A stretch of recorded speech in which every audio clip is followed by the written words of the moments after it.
नमस्कार दोस्तों, कैसे हैं आप सब। आज हम एक बहुत ही इंटरेस्टिंग टॉपिक पर बात करने वाले हैं जो है रेडीमेड होम्स, यानी कि पहले से बने बनाए घर। आपने शायद इनके बारे में सुना होगा या फिर मूवीज में देखा होगा, जहां एक पूरा का पूरा घर ट्रक पर लोड होकर आता है और कुछ ही दिनों में तैयार हो जाता है। तो ये रेडीमेड घर आखिर हैं क्या? बिल्कुल सिंपल शब्दों में, ये घर ज्यादातर पार्ट्स फैक्ट्री में बनते हैं। दीवारें, छत, पूरे कमरे, यह बिल्कुल वैसे ही है जैसे आप फर्नीचर खरीदते हैं जो फैक्ट्री में बनता है और आपके घर आकर बस असेंबल हो जाता है। तो सवाल, इनकी जरूरत क्यों पड़ी? ट्रेडिशनल बिल्ड, ईंट, सीमेंट, रेत, पानी और समय लगता है, महीने या साल। मौसम से कंस्ट्रक्शन रुक जाता है, बारिश। रेडीमेड घर इस प्रॉब्लम का सलूशन। चलिए अब इसके टेक्निकल एस्पेक्ट को थोड़ा आसान भाषा में समझते हैं कि ये घर आखिर बनते कैसे हैं। सबसे पहला स्टेप होता है डिजाइन। आप आर्किटेक्ट और इंजीनियर के साथ बैठकर अपने घर का पूरा 3D मॉडल कंप्यूटर पर तैयार करते हैं। इसमें हर छोटी से छोटी चीज फाइनल हो जाती है। बिजली के तार कहां से जाएंगे, पानी के पाइप कहां लगेंगे। एक बार डिजाइन फाइनल होने के बाद उसे फैक्ट्री में भेज दिया जाता है। फैक्ट्री में बड़ी बड़ी मशीनें और स्किल्ड वर्कर्स मॉड्यूल्स बनाना शुरू कर देते हैं। ये मॉड्यूल्स दीवारें हो सकती हैं, छत हो सकती है या पूरा का पूरा कमरा भी हो सकता है। फैक्ट्री में हाई क्वालिटी मटेरियल का इस्तेमाल होता है, जैसे स्टील का फ्रेम बनाया जाता है, कंक्रीट पैनल्स या दूसरे मटेरियल्स की दीवारें लगाई जाती हैं।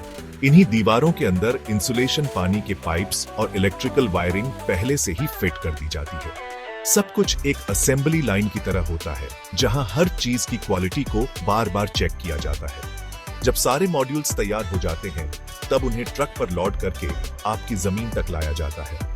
वहां पर क्रेन की मदद से उठाकर फाउंडेशन पर रखा जाता है और आपस में जोड़ दिया जाता है। अगर हम दुनिया भर में इसके एग्जाम्पल्स देखें तो हमें पता चलता है कि यह टेक्नोलॉजी कोई नई नहीं है। जापान जैसा देश, जहां भूकंप बहुत आते हैं, Sekisui house, Toyota Holmes, Toyota जो कार बनाती है भी घर बनाती है। ऐसे घर अर्थक्वेक रेसिस्टेंट होते हैं। इनके घर स्टील फ्रेम्स पर बनते हैं और इनमें ऐसी टेक्नोलॉजी होती है जो भूकंप के झटकों को एब्जॉर्ब कर लेती है। स्वीडन, जर्मनी, यहाँ लोग एनर्जी एफिशिएंसी पर बहुत ध्यान देते हैं। बेहतरीन इंसुलेशन, कम एनर्जी, कम बिजली का बिल। अमेरिका में इन घरों को मॉड्यूलर होम्स कहा जाता है। वहां इनका मार्केट बहुत बड़ा है। एक फेमस एग्जांपल है न्यूयॉर्क का द स्टैक अपार्टमेंट बिल्डिंग।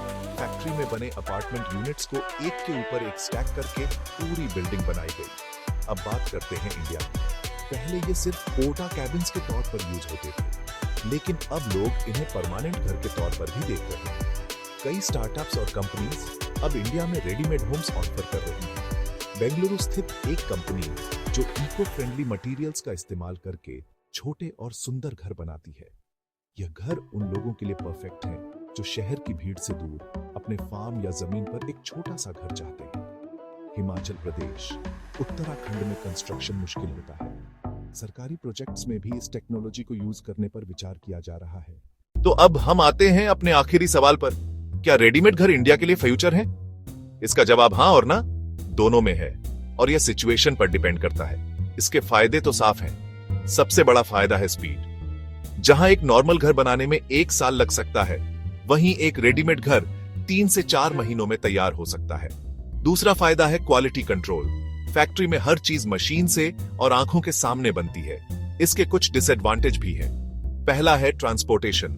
अगर आपका प्लॉट किसी तंग गली में है तो चैलेंज हो सकता है, लेकिन अगर हम फ्यूचर की तरफ देखें तो इंडिया जैसी बड़ी आबादी वाले देश के लिए इसके फायदे बहुत ज्यादा हैं। शहरों में घरों की मांग बढ़ती जा रही है। तो दोस्तों, रेडीमेड घर इंडिया में जरूर एक ब्राइट फ्यूचर रखते हैं। हो सकता है कि यह ट्रेडिशनल घरों को पूरी तरह रिप्लेस न करे, लेकिन पावरफुल ऑप्शन के तौर पर सामने आ रहे हैं। जय हिंद।